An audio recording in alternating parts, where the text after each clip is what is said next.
porque la derecha, y pasaba también con Cuba, históricamente ha tratado de mostrarnos el socialismo como un producto. Y si es un producto, vamos a la siguiente, pero es un producto de la historia, decía Fidel Castro.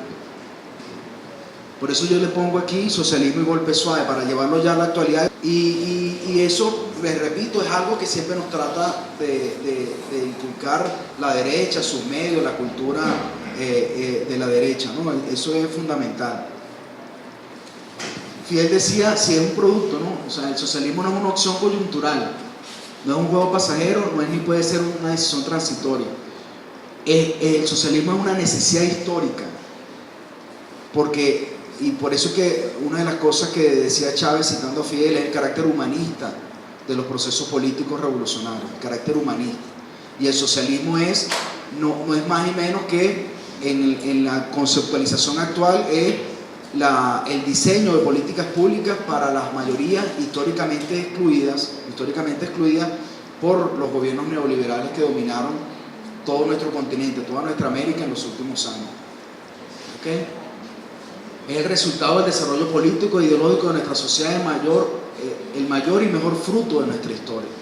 Fíjense que solamente ahí podemos ver el socialismo como historia. Y fíjense que Chávez, esto lo dijo Fidel en 1990, y fíjense que Chávez en la siguiente, esta fecha es clave porque es cuando, como dijo Fernando, que hay que diferenciar también cuando se declara el carácter socialista de la Revolución Cubana. Chávez en el 2006 explica eso, ¿no? Hemos asumido el compromiso de dirigir la Revolución Bolivariana hacia el socialismo. O sea, declarar la Revolución Bolivariana como socialista es distinto a enrumbar la Revolución Bolivariana al socialismo y contribuir a la senda del socialismo. Y fíjense lo que también dijo Fernando, que es algo que también nos interesa. Hablamos de las reuniones Yancy, Jorge, Fernando, nosotros, que una de las otras ideas es lo del camino que decía Fernando, pero sobre todo lo de que tiene que estar situado, ¿no? Un socialismo del siglo XXI que se basa en la solidaridad, en la fraternidad, en el amor, en la libertad y en la igualdad. Chávez ya sabía que teníamos que plantear el socialismo, como lo planteó Fidel también, desde una perspectiva humanista por el ataque histórico que ha tenido el socialismo, como decía Fernando, el socialismo real. La próxima. Yo me pongo nervioso cuando no soy yo el que pasa la cuestión. Entonces, antes de pasar esto de la experiencia venezolana rapidito, recordemos algo. Chávez en la campaña electoral de 1998 él no prometió más casas, no prometió más educación, no prometió más hospitales. Chávez prometió una sola cosa, porque hacerlo de esa forma era un poco hacerlo como era la política tradicional. Los que recuerdan la campaña electoral de Chávez en 98 sabrán que él prometió refundar la república, citando a Simón Rodríguez. Y la única forma de refundar la república, y por eso se llevaron a Zelaya en pijama de su casa, era haciendo una Asamblea Nacional Constituyente y convocando una Asamblea Nacional que llevara una nueva constitución. Y eso es importante porque lo acaba de decir también Fernando. La única forma de legitimar todos los cambios que estaba proponiendo Chávez, que ya lo acusaban o lo señalaban o lo denunciaban antes de que ganara las elecciones en 1998, tenía que ser legitimada por el pueblo. Y él ya había previsto que la única forma era convocar una Asamblea Nacional Constituyente, el pueblo decidiera cuál es el camino que tenemos que transitar, se quedara plasmado en el documento más importante, que es la Constitución de la República. Fíjense que no es casualidad entonces que Fernando habló de las constituciones también, la del 76 y la del 40, porque es fundamental en un sistema democrático que se dé esa constitución. Muchas veces olvidamos que también la constitución es proceso, es un texto, y los textos, desde el análisis del discurso, es el que hace la realidad. La siguiente. Lo primero del gobierno bolivariano de Venezuela es el carácter revolucionario. Y eso también es lo que la derecha en golpe suave trata de atacar, ¿no? ¿Es realmente una revolución? Bueno, es tanto una revolución que por eso nos dan el golpe de Estado del 2002, porque revertimos, que es lo que realmente trata de hacer la revolución, revertimos el esquema con que se venía trabajando el gobierno venezolano hasta la llegada de Chávez. Fíjense que algo muy importante y que le agradecemos siempre a los cubanos, y por eso yo siempre lo considero mis grandes amigos y a mis grandes amigas, el pueblo cubano, es que para lograr lo que logró Cuba en tan solo un año, Venezuela lo hiciera en más o menos que en casi 5 años, declararnos territorio libre de analfabetismo por la UNESCO, fue gracias a que iniciamos de un punto de vista revolucionario la gestión pública. Por ejemplo, en el caso de la alfabetización, que para nosotros fue fundamental tomar, como ha hecho El Salvador, el método cubano y Yo Sí Puedo, y declararnos, como ya dije, territorio libre de analfabetismo por la UNESCO. Eso fue revolucionario, pero es que lo revolucionario no fue eso solamente. Llegamos a un gobierno con, siempre criticamos, y también lo asumió Fernando, que llegamos a tomar un Estado desde el punto de vista revolucionario, pero un Estado liberal burgués, basado en unos esquemas y unas instituciones que fueron hechas, como dice Enrique Dussel, para la Alemania del siglo XVII, para la Inglaterra del siglo XVIII, o sea, no instituciones para América Latina, para nuestra América, ¿no? Y por ejemplo, en materia de educación, nos conseguimos un ministerio gigante, un elefante blanco, que no era posible. Fíjense que la Dirección de Educación de Adultos, que se encargaba de la alfabetización en Venezuela, en los últimos 10 años había alfabetizado 10.000 personas, a 1.000 personas por año. Con los cubanos, 1 millón, con la ayuda de los cubanos y las cubanas, 1.500.000 personas hicimos en 4 años y medio. Eso solamente se puede hacer en revolución. Por eso el carácter revolucionario. Ahora, Fernando también dijo algo que lo retomo, ¿no? Que era el carácter de un gobierno que se llama socialista, el carácter situado, ¿no? Y en el caso de nosotros, y ustedes lo saben, la revolución, el gobierno bolivariano se declara revolucionario y inmediatamente también se declara revolucionario y se declara bolivariano.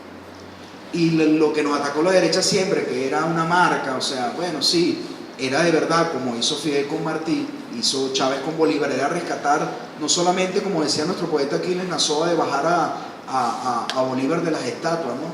Sino de verdad tomar algo que la oligarquía había negado a Bolívar por años. Por eso murió solo, pobre, con una camisa prestada, en casa de un amigo, sin nadie, con tuberculosis. Chávez decía que lo habían envenenado, como nosotros queremos que envenenaron a Chávez, que era el carácter antiimperialista bolivariano. O sea, como Martí, como todos los grandes de nuestra América, Bolívar era antiimperialista, y el carácter también de integración regional.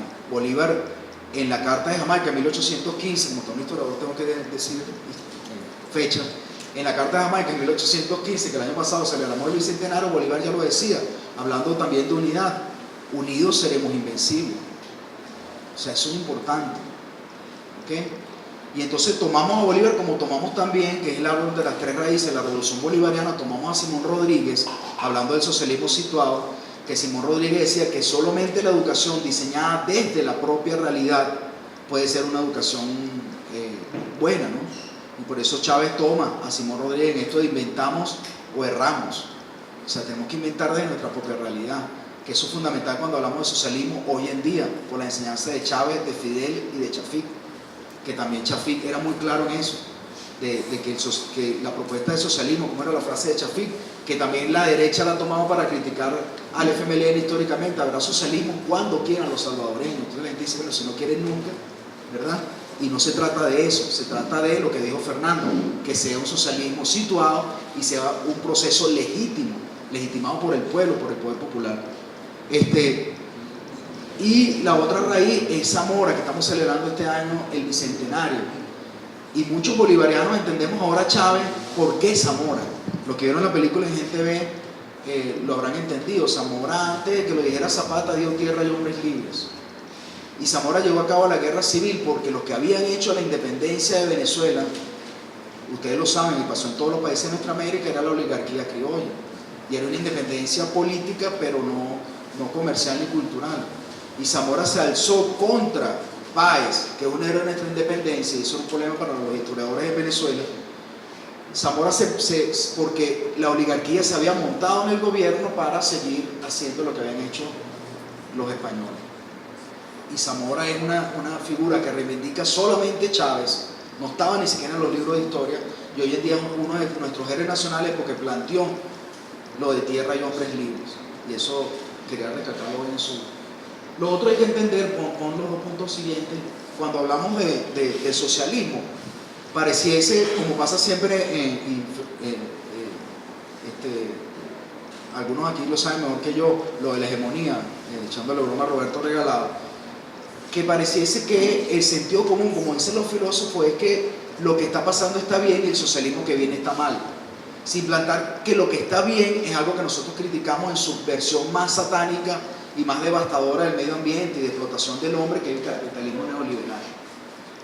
Y cuando uno habla de socialismo, la gente piensa, bueno, lo clásico, no solamente lo de los jabones con los viejitos en Cuba o se van a robar a los niños, sino que el confort, y fíjense que eso es lo que yo quiero que vean hoy con el golpe suave, ese pequeño burgués que llevamos todos por dentro, lo decía Lenin, ¿no? Se pone en peligro cuando hablamos de socialismo. Y es un error cuando hablamos de socialismo bolivariano, en el caso de Venezuela, humanista, ¿verdad?, de políticas públicas para los excluidos.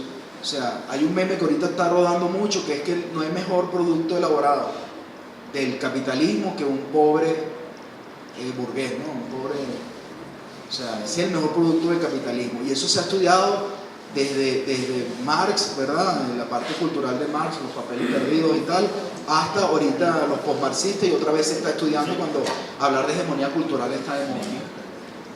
Entonces lo que debemos tener en cuenta, lo decía siempre Aristóteles, es la confrontación de dos modelos. No es la imposición de un modelo ante la realidad, que es el sentido común.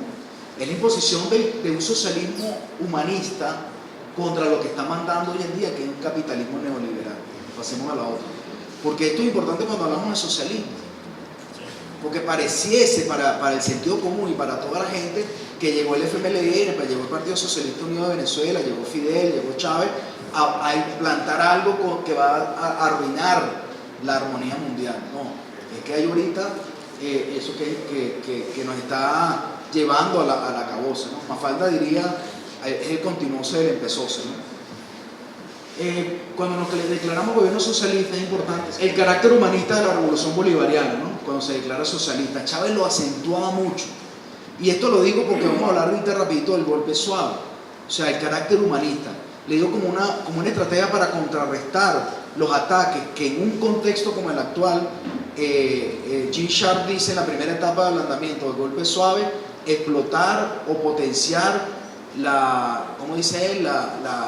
Los prejuicios anticomunistas.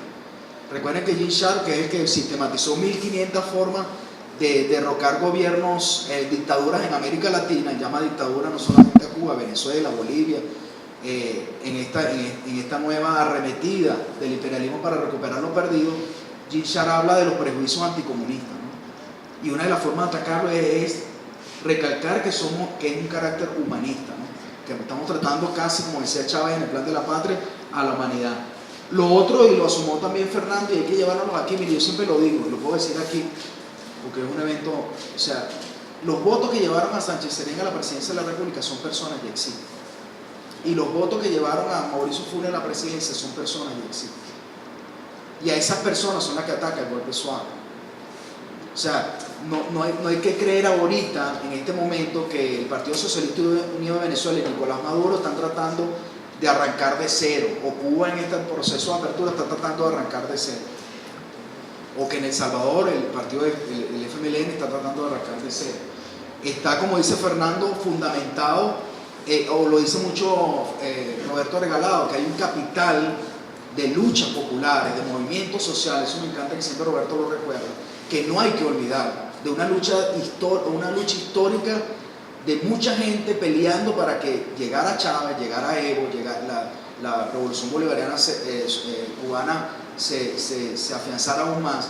Son años, décadas de gente luchando por eso, y no hay que olvidarlo, y que ha sido en democracia, sobre todo cuando hablamos de la democracia cubana, que decían, no, que nosotros, la democracia en Cuba no hay democracia, y ahorita los Estados Unidos están tratando de restablecer las relaciones en un proceso para eso. Pero mire, Venezuela, esto es importante cuando hablamos de golpe suave, siempre lo hablamos con Roberto, o sea, Chávez llegó por elección popular, Evo llegó por elección popular, Rafael Correa llegó por elecciones, Funes y Sánchez Serén llegó por elección popular, o sea, y esa estructura o ese sistema, que es el sistema democrático, es el que no le está sirviendo actualmente a las oligarquías nacionales que se ven amenazadas con gobierno progresista.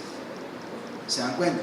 Y entonces le dan el golpe de estado a Dilma, se llevan en pijama a Zelaya y de un congreso lo hacen legal, lo que pasó en Paraguay con Lugo. O sea, dense cuenta que es la democracia, como dijo alguien por ahí, no recuerdo quién, y salió en todos los medios. La democracia no le sirve en este momento a la oligarquía.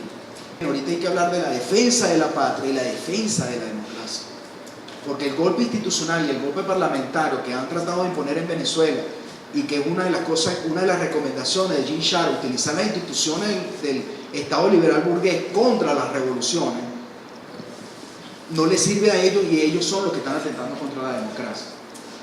El carácter participativo, que también estamos hablando ahorita, como Chafik, Chávez y Fidel, y lo acaba de decir muy bien, que me asustó Fernando, como cualquier decisión, y Frei Beto cuando vino aquí al seminario de Chafik, él lo decía, preguntémonos por qué Dilma la destituyen y no están los millones de personas que la eligieron en la calle, o que hacemos mea culpa en Venezuela, pero que hemos hecho un trabajo para la recuperación progresiva de la movilización popular en Venezuela, lo que pasó con las elecciones en 2015. O sea, lo bueno que nosotros, le está diciendo a Carlos Portela hace rato, lo bueno que las derechas en América Latina son muy torpes, ¿no? Y en Venezuela la derecha ha hecho muchos errores de diciembre del 2015 hasta ahora, ¿no? Sobre todo que los comités locales de abastecimiento, los CLAPS, han servido para movilizar otra vez a la gente, y la gente se está organizando en el barrio, en los edificios, en la clase media, para poder hacerse de los alimentos que la derecha empresarial venezolana les ha negado. No, ahorita lo vamos a ver. El carácter local, como decía el compañero Fernando, es importantísimo, y era algo que también Chafik recalcaba mucho en sus textos y en sus intervenciones, ¿verdad? Y el carácter progresivo y el carácter de transitoriedad, que es un poco explicar de nuevo lo que dijo Fernando. Pasa la siguiente: nos venden la derecha para atacar los proyectos socialistas, nos los venden como producto, como un lugar al que ellos dicen que van a llegar y no llegan nunca, ¿no? En Venezuela se sabía, y eso es algo que también explica el golpe suave, que antes de hacer una transición del sistema económico hay que hacer una transición del sistema político. Por eso Chávez planteó la Constitución, la Asamblea Nacional Constituyente. Y esto es lo que nos habla la Revolución Bolivariana en todos sus documentos desde el principio, porque si tú no puedes hacer una transformación económica, que al final hablar de socialismo para algunos en contradicción o enfrentado al capitalismo, es sistemas económicos, ¿verdad?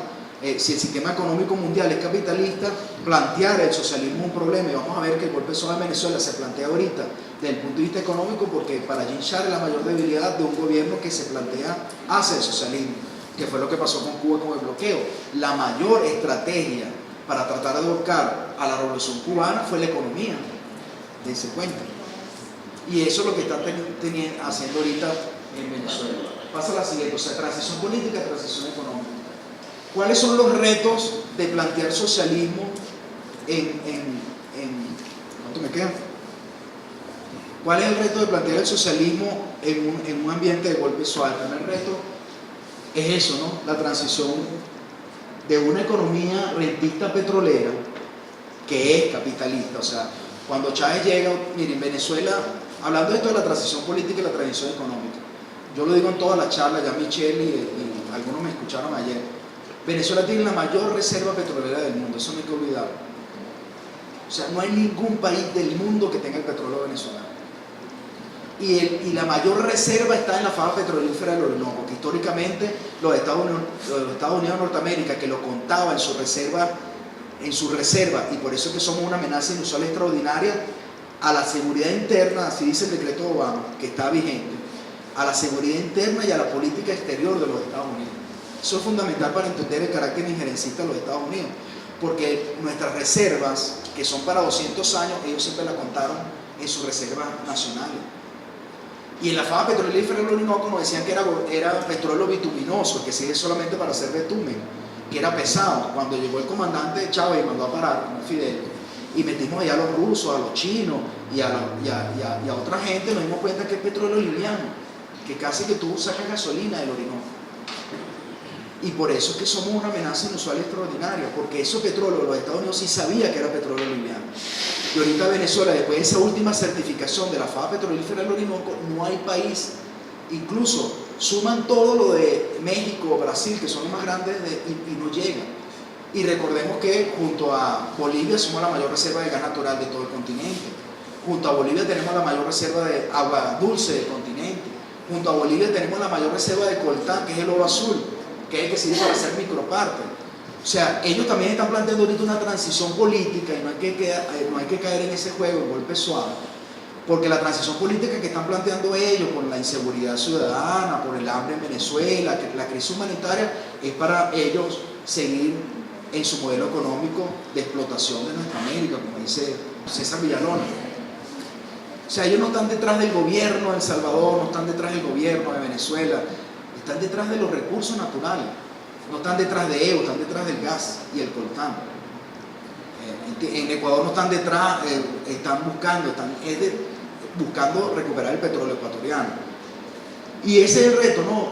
¿Cómo hacemos nosotros en medio de este golpe suave de pasar de esa economía a la economía social productiva? Que eso fue lo que planteó Chávez y por eso lo sacaron, como sacaron a Zelaya en pijama, sacaron a Chávez en manga de camisa, ¿no? El 11 de abril del 2002. No hay que olvidarlo. Chávez le dan el golpe de Estado el 11 de abril porque unos meses antes, con la ley habilitante, creó la ley de tierras, promulgó la ley de petróleo, que paró la apertura petrolera y sacó a los Estados Unidos y a España. La gente dice, ¿por qué nos ataca tanto CNN y por qué nos ataca tanto el país y el mundo y ¿cómo se llama el otro? Y la ABC de España, porque son del Grupo Prisa, y el Grupo Prisa es el que lleva las comunicaciones de Repsol. O sea, entonces la gente cree que nos atacan los medios españoles. No, nos atacan los medios españoles que están asociados a lo que Chávez sacó y porque le dieron el golpe de Estado en el 2002.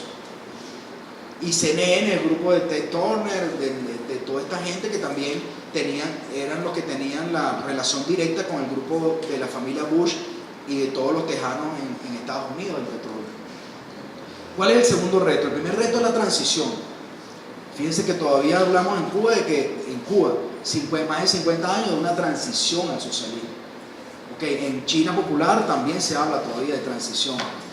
El otro reto, específicamente para terminar, es el golpe suave. Vamos a adelantar, ¿no? Estas son las 5 etapas del golpe suave, ¿no? El ablandamiento, la legitimación, cómo nosotros, por eso es el rollo que tiene Correa, el rollo que tiene Evo, el que tenemos nosotros. Cómo seguir planteando las transformaciones necesarias para la grande mayoría históricamente excluida en medio de esta estrategia para detener lo que estamos tratando de hacer. O sea, el golpe suave, ¿no? La siguiente. Fíjense, primero la guerra no convencional, primero la agresión mediática, ¿no? No es nueva la guerra mediática, pero fíjense que en abril del 2002, lo dice Fernando Buenabad, fue un golpe mediático. Y nos dimos cuenta, hablando de la importancia de la comunicación y la cultura, nos dimos cuenta en abril del 2002 que nuestro sistema nacional de medios era malo. Y ahí fue que se creó o se concibió la creación de Telesur. Lo que siempre decimos, no es posible que sea un golpe de Estado en un país y la gente esté viendo para otro lado. Necesitamos fortalecer el sistema nacional de medios públicos a lo interno, pero también un sistema internacional de medios que favoreciera los procesos progresistas en nuestra América. Y actualmente la guerra económica está fallando y cuando vemos lo que está intentando Almagro en la OEA, otra vez están regresando a la guerra mediática, porque la guerra económica está dando falla y la guerra institucional, parlamentaria, del Estado neoliberal burgués, cuando ellos lograron la Asamblea Legislativa, tampoco lo han logrado. Lo dice el español Alfredo Serrano, que en Venezuela, en Ecuador y en Bolivia no van a poder dar un golpe institucional, como están haciendo en otros países, el golpe parlamentario institucional con las instituciones del Estado liberal burgués para interrumpir la revolución. No va a pasar porque estos tres países, lo dice Alfredo Serrano Mancilla, tuvieron constituciones nuevas, tuvieron procesos constituyentes. Ahora, por eso es importante saber por qué sacaron a Zelaya en pijama de su casa, por plantear la posibilidad, la probabilidad de cambiar la constitución, que es revolucionario. Y fíjense que Fidel, o sea, lo que habló. Vamos a la siguiente, me quedan 3 minutos y medio.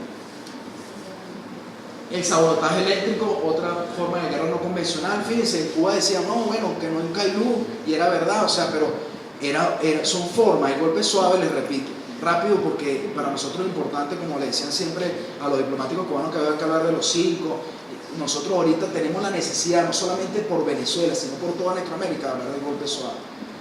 Porque fíjense, por ejemplo, el golpe eléctrico en Venezuela hay formas de sabotaje para que la gente deje de tener luz, se le queme la nevera. Son cosas que dice Jim Sharp en la primera etapa de ablandamiento, a lograr el malestar. El paramilitarismo, en Venezuela hay en la guerra no convencional ahorita hay mucho paramilitarismo, porque este señor todavía no soporta que Chávez le haya dicho que no tenía aquellas bien puestas, ¿no? La siguiente. Esto es importante, la presión política internacional. Jim Sharp dice en su última etapa que antes de lograr la renuncia del presidente hay que lograr el aislamiento internacional. Y en Venezuela, fíjense, el decreto de Obama, que fue promulgado en marzo del 2015 y ratificado en marzo del 2016, y estamos en marzo del 2017, y por eso hemos hecho movilizaciones en Venezuela, y parece que Trump lo va a dejar igual, y está vigente. Y que ese decreto abre la posibilidad no solamente de interrumpir la construcción del socialismo, que es lo que estamos hablando acá, y el legado del comandante Chávez, sino de iniciar, lo estábamos comentando hace un rato Ivonne, Fernando y yo, la posibilidad real de un bloqueo comercial y financiero a Venezuela tan cruento como el que ha sufrido Cuba por 50 años. Y no les puedo contar los detalles porque son desastrosos, ¿no? Pero ustedes saben que en Venezuela hay un bloqueo ahorita económico. La provocación del gobierno no es importante, sino esto, ve atrás. El intento de activación de la Carta Democrática de la OEA. O sea, Almagro el martes volvió a presentar un informe infame de 75 páginas, basado solamente en noticias, lo que llaman ahora fake news, en noticias de mentira. Ustedes ven el informe, está en internet, y todas las noticias son del Nacional, de periódicos de derecha, de ABC de Madrid, del Mundo, del País. O sea, se basa con mentiras, un informe para tratar de activar la Carta Democrática de la OEA, o como dijo ahorita también Fernando, que nosotros nos apoyamos mucho, nos alienta mucho la resistencia cubana de intentar sacarnos de la OEA. Ya lo dijo Roy Charlton la semana pasada, nosotros podemos muy bien irnos de la OEA. Para eso, en la cuestión de la unidad regional, para eso se creó la CELAC, ¿verdad? Y se crearon otros mecanismos. O sea, a sabiendas de que la OEA, como las instituciones para dar el golpe parlamentario al interno se da, fíjense que se da también un golpe institucional a nivel regional, y la OEA es el instrumento actual para hacer eso en todos los países. ¿Okay? Y por último, la guerra económica, que cómo construir socialismo. Este es un reto importante. Cuando el sistema, o sea, la seguridad alimentaria está en manos de la oligarquía. O sea, a veces los cubanos bromean diciendo, mira, ustedes tienen la mala suerte de algo que no tuvimos nosotros, que es que la oligarquía se fue del país, ¿verdad? Pero nuestra oligarquía trabaja dentro del país. En nuestro país, en la mayoría, trabaja dentro del país, ¿verdad? Y entonces en la mayoría de nuestros países están fortaleciendo su sistema económico para protegerse o utilizarlo en contra de las revoluciones. Yo voy a hablar de un país donde hay una cadena de supermercados que lo tiene una sola familia, que ha sustituido todas las tiendas de venta de víveres en todas partes de ese país, y ahora la marca que vende en ese supermercado es de esa familia. ¿En manos de quién está la seguridad alimentaria de ese país? Está en manos de esa familia, que puede pasar como en Venezuela, que una mañana va a decir, este gobierno no me sirve, vamos a cerrar los supermercados 2 meses. La película de Los Simpsons, los que lo vieron, que cae una cúpula y se encierra Springfield, no hay caos hasta que se acaba el café. Cuando se acaba el café, la gente se empiezan a caer a plomo, se empieza la gente a pelear. Eso es importante, porque es la economía. Y fíjense que esto ha sido fundamental para el ataque de Venezuela, el contrabando de extracción. Esto fue antes de que perdiéramos las elecciones del 2015. La simplificación de la producción, que ya no venden la crema dental pequeña, sino que la venden en grande y no lo puede comprar la señora del cerro. Entonces, cuando no llega la pasta dental y no se puede lavar los dientes, dice, bueno, eso es culpa de Chávez, es culpa de Nicolás. el sabotaje de la red de distribución de alimentos y la incitación al saqueo. La próxima, o sea, nosotros tenemos ahorita en Venezuela una guerra económica que ha afectado a un sector de la población, pero hay un pueblo en resistencia que es el que ha logrado combatir y superar eso que ha pasado. Hay una cosa que le decimos el testamento de Chávez, que es el plan de la patria, ¿no? Que es 2013-2019, está en plena ejecución ahorita. Y si ustedes revisan, está en internet, hay un capítulo solamente, lo que llaman los ejes estratégicos, los ejes históricos, que es seguir la construcción del socialismo. Y eso es lo que la oligarquía nacional en Venezuela está tratando de impedir.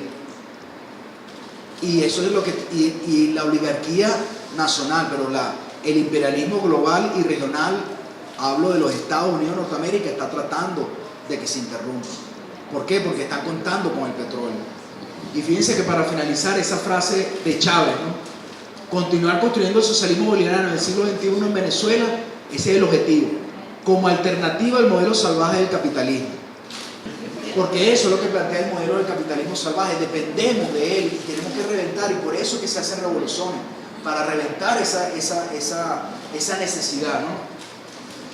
Para asegurar, como decía, palabras de Bolívar, son palabras de Bolívar, mayor suma de seguridad social, mayor suma de estabilidad política y mayor suma de felicidad posible al pueblo. Ahí está Simón Bolívar. Y ahí está también el carácter integracionista, José Martí, y está también Farabundo Martí, el carácter antiimperialista. Y está, como decimos para los que estamos aquí, como dijo bien Fernando, miren, tantas cosas que tenemos que hablar y tan poquito tiempo. Lo importante es seguir reflexionando en este momento de golpe suave qué nos dejó Martí y qué nos dejó Bolívar y qué nos dejó Farabundo. Eso es fundamental. Lo dice siempre Roberto en su ponencia. ¿Qué hay allí que tenemos que utilizar ahorita?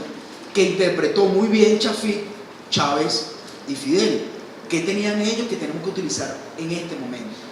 Y ahorita, en golpe suave, ¿qué tienen Chávez, Chafik y Fidel que tenemos que tomar para poder enfrentar este reto en la construcción del socialismo, que es el golpe suave que está tratando el imperialismo de retomar nuestra mente?